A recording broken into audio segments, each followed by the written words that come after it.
সেদিন আমি একটা ব্লগ পোস্টে দেখছিলাম চায়নাতে একটা স্টার্টআপ আছে যারা নাকি বোতলে বাতাস ভরিয়ে সেগুলি মার্কেটে বিক্রি করে। আমরা কিন্তু পানি কিনে খাওয়ার সাথে অভ্যস্ত, কিন্তু বাতাস পর্যন্ত মানুষ এখন টাকা দিয়ে কিনে খাচ্ছে। আপনি বুঝতেছেন তাহলে টাকার ব্যাপারটা কত সিরিয়াস হয়ে গেছে আজকালকার দুনিয়ায়।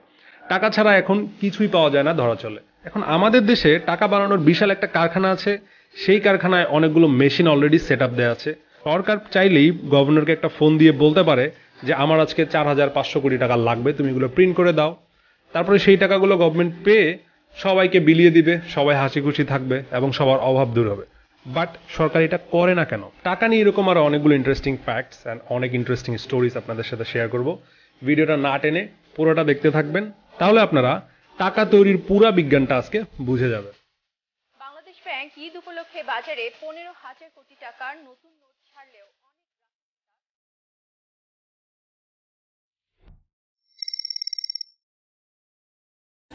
ধরেন আপনি কোনো একটা দেশের রাজা, সে দেশে ধরেন 4টা মানুষ আছে এমন যাদের কাছে ব্যাংক আছে, যাদের কাছে ইন্ডাস্ট্রি আছে, যারা অনেক সমাজের উঁচু স্তরের মানুষজন। এরকম 4 জন মানুষ আছে। একজন আছে মুরগির খামারি, যার কিনা একটা মুরগির খামার আছে। সেই মুরগির খামারে 5 জন শ্রমিক কাজ করে। সো টোটাল জনসংখ্যা দাঁড়াইলো আপনার দেশে 10 জন। সেই 10 জনের মধ্যে আপনি চাইলেন যে 4 জনকে 100 টাকা প্রিন্ট করে দিবেন। তো ওই 4 জন 100 টাকা পেয়ে বাজারে যাবে, মুরগিওয়ালার কাছ থেকে মুরগি কিনতে যাবে। সেই মুরগিওয়ালা কিন্তু তার কাছে at a certain point of time 100 টাকাই দাবি করতে পারবে।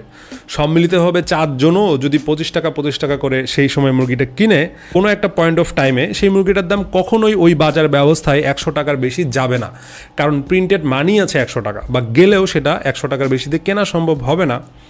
সো এখন কিছুদিন পরে রাজা আবার একটা ডিসিশন নিল যে তার মার্কেটে 100 টাকা না, এখন সে আরও 100 টাকা প্রিন্ট করবে। এখন তার ইচ্ছার ফলে সে আরও 100 টাকা প্রিন্ট দিয়ে দিল। সে 100 টাকা প্রিন্ট দেওয়ার ফলে বাজারে মোট 200 টাকা এখন আছে। এই 200 টাকা হওয়ার কারণে ওই একটা মুরগির দাম এখন সর্বোচ্চ 200 পর্যন্ত যেতে পারে। রাজা যদি আরও 100 টাকা প্রিন্ট দেয়, সেই মুরগিটার দাম এখন 300 টাকা পর্যন্ত হতে পারে। রাজা যদি আরও 200 টাকা বাড়ায়, সেই মুরগিটার দাম 500 টাকা পর্যন্ত যেতে পারে। সো আপনি বুঝতেছেন, যদি কোনো একটা বাজার ব্যবস্থায় ওই মুরগির পরিমাণ একই রেখে আপনি টাকা প্রিন্ট দিতে থাকেন, ওই মুরগিটার দাম কিন্তু 100 টাকা থেকে শুরু করে যত টাকা প্রিন্ট দিবেন তত বাড়তে থাকবে। টাকা প্রিন্ট দিলে যে জিনিসের দাম বাড়বে, এই সূত্রটা খুবই বেসিক এবং এটা সবসময়ই প্রযোজ্য। ওই খামারে থাকা 5 জন শ্রমিক আন্দোলন করা শুরু করলো এবং বলল যে রাজামশাই, আমরাও তো পরিশ্রম করি দেশের জন্য, আমরাও তো সবাই মিলে কাজ করি এই খামারে, তাহলে আমাদের কেন টাকা দেয়া হবে না ডিরেক্ট প্রিন্ট করে? সরকার কিন্তু অনেক দয়ালু, সরকার ভালো মানুষ, সে প্রজাদের কষ্ট বুঝতে পেরে শ্রমিকদেরকে 100 করে 500 টাকা প্রিন্ট করে দিয়ে দিল। শ্রমিকরা টাকা পেয়ে তারা 5-6 মাস কাজ করা বন্ধ করে দিল, তারা খামারে আসলো না। সেই খামারে কোনো মুরগি উৎপাদন হলো না, দেশে কোনো মুরগি আর নাই, কিন্তু দেশে এখন টাকা আছে। আগের 500, এখনকার 500, মোট 1000। শুধু কোনো কাজ না করে টাকা পেয়ে তারা বাসায় বসে থাকে, তাহলে দেশের মোট প্রোডাক্টিভিটি কমে যাবে এবং দেশে ইনফ্লেশনটাও আরও বাড়তে থাকবে। তাহলে আপনি বুঝতে পারছেন রাজা কেন চাইলেই টাকা ছাপাইতে পারে না। তাকে পুরো ইকোনমিক্সের একটা লাইফ সাইকেল হিসাব করে তার দেশে মোট কত টাকার জিনিসপাতি আছে সেইটা হিসাব করে তাকে ওই পরিমাণের মুদ্রা বাজারে ছাড়তে হবে। বলে রাখা ভালো, আপনার যদি বাজারে অ্যাভেলেবল মুদ্রার সংখ্যা 5,000 কোটি হয়, তার মানে কিন্তু এই না যে আপনার বাজারে 5,000 কোটি লিকুইড টাকা বা 5,000 কোটি টাকাই মুদ্রা হিসাবে থাকবে। মুদ্রা হিসাবে সেখানে কয়েন থাকতে পারে, ডিজিটাল কয়েন থাকতে পারে, বা আপনার ব্যাংকিংয়ের যে পয়েন্ট, শুধু পয়েন্ট, সেগুলোও থাকতে পারে। আপনাদের মাথায় এখন প্রশ্ন আসতে পারে, আচ্ছা এটা তো বুঝলাম যে টাকা চাইলেই প্রিন্ট দেওয়া যায় না, this is very okay, but এই নতুন টাকাটা যে প্রিন্ট হয়, এই টাকাটা আমাদের পকেটে কেমনে আসে? এইটা আরেকটা ইন্টারেস্টিং টপিক টু ডিসকাস। এইখানে মোট 3টা প্রসেস থাকে, যার ফার্স্ট ওয়ানটা আমি অলরেডি ডিসকাস করেছি। তার মানে বাংলাদেশ ব্যাংক তথা কেন্দ্রীয় ব্যাংক, বাংলাদেশের অর্থ মন্ত্রণালয় এবং এরকম আরও 3-4টা ইম্পর্ট্যান্ট বডি মিলে একটা ক্যালকুলেশন করে আমাদের দেশে মোট কত পরিমাণ সম্পদ আছে। তার মানে আমাদের দেশে আমরা কত টাকার গার্মেন্টস বানাই, আমাদের দেশে কতগুলো রিজার্ভ আছে, আমাদের দেশে কতজন লোক দেশের বাইরে থাকে, মানে মানব সম্পদ কতগুলো আছে, আমাদের ল্যান্ডে আমরা কি কি অ্যাগ্রো প্রোডাক্ট বিল্ড করি, এরকম 1000টা জিনিস ক্যালকুলেট করে সরকার প্রথমে সিদ্ধান্ত নেয় যে আমার এতগুলা টাকার বাড়ানো পসিবল, তারপরে বিভিন্ন প্রয়োজন আসে। প্রয়োজনগুলোর মধ্যে এক নাম্বার হচ্ছে দেশের জনসংখ্যা বাড়তে পারে, ওই ঈদের আগে একটা ইকোনমিক সাইকেল বুস্ট করে, তখন অনেক নতুন টাকার দরকার হয় মানি সার্কুলেট করানোর জন্য। তারপরে কুরবানির ঈদে যেমন গরু কেনা বেচা বাড়ে, তখন একটা দরকার হবে। এরকম পূজার সময় দরকার হইতে পারে। অনেকগুলা ট্রিগার্ড ইকোনমিক পয়েন্ট আছে বাজার ব্যবস্থায়, যখন আপনার টাকার অনেক দরকার হয় তখন সরকার এই মেসেজটা ফরওয়ার্ড করে টাকা প্রিন্টিং কারখানায়। প্রথমে বাংলাদেশ সরকার ও কেন্দ্রীয় ব্যাংক একটা হিসাব করে দেশে কতগুলো সম্পদ আছে, সম্পদের মধ্যে ডলার রিজার্ভ, সোনা রূপা, দেশীয় exportable goods, internal economic condition, দেশের জনসংখ্যা, এগুলো আমলে নেয়। আমলে নিয়ে টাকা বানানোর হিসাবটা বাংলাদেশ সিকিউরিটি প্রিন্টিং কর্পোরেশনে পাঠায়। যেমন ধরেন বাংলাদেশে 2021 সালের 30শে জুনে 2,25,000 কোটি টাকা নগদ আকারে ছিল। এর মধ্যে স্বর্ণ ও রৌপ্যের বিপরীতে 3,143 কোটি, বৈদেশিক মুদ্রার রিজার্ভের বিপরীতে 2,12,600 কোটি টাকা ছাপানো হয়। তার মানে বুঝতে পারছেন টাকা ছাপাইতে গেলে এর বিপরীতে একটা মানদণ্ড আপনাকে অবশ্যই ফিক্স করে রাখতে হবে। এই টাকার হিসাবে দ্য সিকিউরিটি প্রিন্টিং কর্পোরেশন তাদের কর্মযজ্ঞ শুরু করে। বলে রাখা ভালো, পৃথিবীতে মোট 195টা দেশের মধ্যে মাত্র 65টা এমন দেশ আছে যারা কিনা স্বাধীনভাবে নিজের টাকা নিজেই তৈরি করতে পারে। কাগজ তৈরিতে যে তুলা ব্যবহার করা হয় আসলে সেটা আসে গসিপিয়াম গণের উদ্ভিদ থেকে। এই তুলার বান্ডেল সুইজারল্যান্ড থেকে এনে কেটে কেটে টুকরো টুকরো করা হয় ফার্স্টে, তারপর এগুলো বড় একটা ড্রামে পানি সহ মিশিয়ে ফেলা হয়, সেখানে গুলিয়ে অনেকক্ষণ রাখা হয়। পরের ধাপে এগুলোকে অনেক হাই প্রেশারাইজড একটা মেশিনে অনেক বেশি চাপে রাখা হয়, তারপর এগুলোকে মোল্ড করা হয়, তারপর টেস্ট করা হয় যে এগুলো ঠিকঠাক হয়েছে কিনা, তারপর এগুলোকে কাগজের রোলের মতো বানিয়ে ফেলা হয়। কাগজের রোলের মতো বানানোর পরে এগুলোর উপর হলোগ্রাম বসানো হয়। কাগজের রোল হয়ে গেলে তারপর এগুলোকে টুকরো টুকরোভাবে কাটা হয়। কাটার পর এগুলোর উপর বিভিন্ন ধরনের জলছাপ, বিভিন্ন ধরনের হলোগ্রাম এবং মাল্টিপল লেয়ারে কালারিং করা হয়। এই পুরা প্রসেসটা কমপ্লিট হয় প্রায় 30টা ধাপে। তো এত বড় কর্মযজ্ঞ চালাইতেও কিন্তু টাকা লাগে, তার মানে টাকা ছাপাইতেও কিন্তু টাকা লাগে। বছরে প্রায় 400 থেকে 500 কোটি টাকা খরচ হয় শুধু এই টাকা ছাপানোর কাজেই। যেমন 1000 টাকার নোট ছাপাইতে 5 টাকা করে লাগে, আর 500 টাকার নোট ছাপাইতে খরচ হয় 4 টাকা।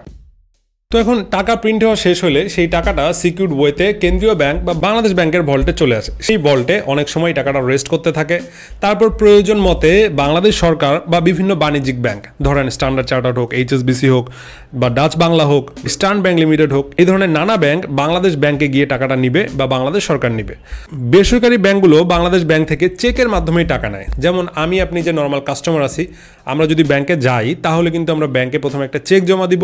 যদি আমাদের ব্যাংকে টাকা থাকে বা টাকার অ্যামাউন্টে ইস্যু করা থাকে তাহলে ওই পরিমাণ টাকা আমরা নগদ ক্যাশ আকারে নিয়ে নিতে পারবো। বাট বাংলাদেশ সরকার একটু ডিফারেন্ট ওয়েতে বাংলাদেশ ব্যাংকের কাছ থেকেই টাকাটা নেয়। মোটামুটি 3টা ইকোনমিক্যাল প্রসেস ফলো করা হয় এখানে, যাদের মধ্যে 1 নম্বর হচ্ছে ওয়েজ অ্যান্ড মিনস অ্যাডভান্সেস বা সংক্ষেপে WMA, তারপর হচ্ছে ওভারড্রাফট, লাস্ট ওয়ান হচ্ছে ডিভলভমেন্ট। সোজা বাংলা ভাষায় বলতে গেলে সরকার যখনই কোনো বাজেট শর্টেজে পড়ে বা সরকার ইনফ্রাস্ট্রাকচার ডেভেলপমেন্ট হোক বা মানুষের বেতন দিতে হোক, বিভিন্ন প্রকার প্রয়োজনে যখন টাকাটা নেয় বা টাকার দরকার হয় তখন সেই রিকোয়েস্টটা বাংলাদেশ ব্যাংকে করবে এবং বাংলাদেশ ব্যাংক সেই টাকাটা দেওয়ার সময় সরকারের নামে একটা ক্রেডিট অ্যাকাউন্ট বা ক্রেডিট রেকর্ড অ্যাড করে সেই টাকাটা দিয়ে দিবে। কিন্তু এই 3টা বিষয় আরও যদি ডিটেল আপনারা জানতে চান আমাকে কমেন্টে জানাবেন, অবশ্যই আমি একটা ভিডিওতে এই 3টা বিষয় নিয়ে আরও ডিটেল বলবো। গেল বছরগুলোতে বাংলাদেশ সরকার অনেক বেশি মানি প্রিন্টিং করেছে, যেটার অনেক ভ্যালিড কারণও আছে বাট অনেক ইনভ্যালিড কারণও থাকতে পারে, যেটার কারণে সমসাময়িক অর্থনীতিবিদরা বেশ কড়া ভাষায় সরকার এবং বাংলাদেশ ব্যাংকের কিন্তু সমালোচনাও করে। তো যাই হোক, বেসরকারি ব্যাংক বা বাণিজ্যিক ব্যাংকগুলোতে এই টাকাগুলো আসার পর আপনি চাকরি করলেন বা আপনি কোনো সার্ভিস দিলেন বা আপনি কোনো প্রোডাক্ট বেচলেন, আপনার একটা সুপার শপ আছে, আপনার গার্মেন্টস ফ্যাক্টরি আছে, এই টাকাগুলো সেইখান থেকে আপনার কাছে চলে আসবে। তার মানে নিউলি প্রিন্টেড মানি বা ইকোনমিতে যে নতুন টাকাগুলো ইনজেক্ট হয় এইটাই একদম টপ টু বটম এইভাবে ফ্লো করতে করতে আপনার কাছে চলে আসবে। পুরো ব্যাপারটা এত সহজ মনে হইলেও মোটেও এত সহজ না। আপনার এখানে 1000টা প্রসেস আছে, 1000টা রিস্ক ইনভলভ আছে, এগুলো সব পার করেই একটা নতুন টাকা আপনার কাছে চলে আসে। এই টাকাটারও কিন্তু একটা মেয়াদকাল আছে, যে মেয়াদকাল শেষ হইলে সেই টাকাটাকে আবার বাতিল ঘোষণা করতে হয় বা সেই টাকাটা অনেক নাজুক হয়ে গেলে, অনেক নরম বা আপনার হালকা হয়ে গেলে সেটার ব্যবহারের উপযোগী থাকে না। নর্মালি দেখা যায় যে একটা টাকার মেয়াদকাল হয়তো বা 5-6 বছরের বেশি টিকে না। সো এই টাকাটাকে আবার রিপ্রিন্ট করা অনেক ব্যয়বহুল। যেমন আমি আগেই বলেছি, টাকা প্রিন্ট করতেও টাকা লাগে। 2009-10 অর্থ বছরে ছাপানো টাকার পরিমাণ ছিল মাত্র 50,465 কোটি টাকা। কিন্তু চলতি বছরের 2023 সালের মে মাসের হিসাব অনুযায়ী এই ছাপানো টাকার পরিমাণ বেড়ে দাঁড়িয়েছে 2,80,000 কোটি টাকার মতো। তার মানে 13 বছরে এই ছাপানো টাকার পরিমাণই প্রায় 5 গুণ বেড়েছে আমাদের বাজার ব্যবস্থায়। এখন আপনাকে যদি আমি আবার বলি, রাজার উদাহরণটা আপনি আবার ব্যাক করে অ্যানালিসিসটা এখন ক্যালকুলেট করেন, মানুষের হাতে যদি অনিয়ন্ত্রিতভাবে এত টাকা চলে যায় এবং সেটা যদি নগদ টাকা হয়, তার মানে এর কিছু রিপল এফেক্ট আছে। সেই ইফেক্টগুলোর কারণে বাজারে মুদ্রাস্ফীতি তো বাড়বেই, উৎপাদনও কমে যাওয়ার সম্ভাবনা আছে। যাই হোক না হোক, আজকাল টাকা ছাপানোর স্পিড দেখে মনে হতেই পারে বাংলাদেশের একদম পজিটিভ গ্রোথই শুধু হচ্ছে, এখানে নেগেটিভ কোনো ব্যাপার নাই। কিন্তু ইনকাম যা হচ্ছে আর বাজারে গিয়ে সেই ইনকামে আমরা কতটুকু খরচ করতে পাচ্ছি সেটার অনুপাতটা দেখলে কিন্তু বোঝা যায় যে এখানে একটা চরম মুদ্রাস্ফীতির মধ্যে আমরা অলরেডি পড়ে গেছি। এবং যত ডেভেলপমেন্টই হোক না কেন, যত টাকাই ছাপানো হোক না কেন, যদি এটা আরও কনসিয়াসলি না করা হয়, মুদ্রাস্ফীতি হয়তোবা আরও বেড়ে যাওয়ার সম্ভাবনা আছে। বাজারে যেমন আগুন দামে মানুষকে চাল, মরিচ, পেঁয়াজ, নিত্য প্রয়োজনীয় জিনিস কিনতে হচ্ছে, ঠিক রাজপথও কিন্তু এখন আমাদের উত্তপ্ত।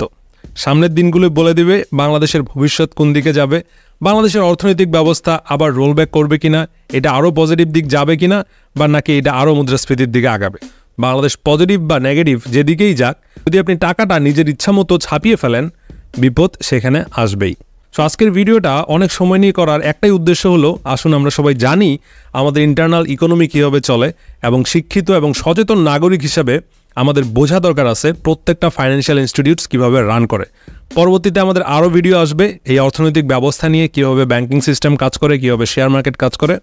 সেই সব ভিডিও দেখতে আমার চ্যানেলে আপনি অবশ্যই সাবস্ক্রাইব করে রাখবেন। If you find my videos are helpful for you, please do share, like and subscribe to my channel. Thank you everyone for watching this video. If you like me, please do subscribe to my channel. Thanks.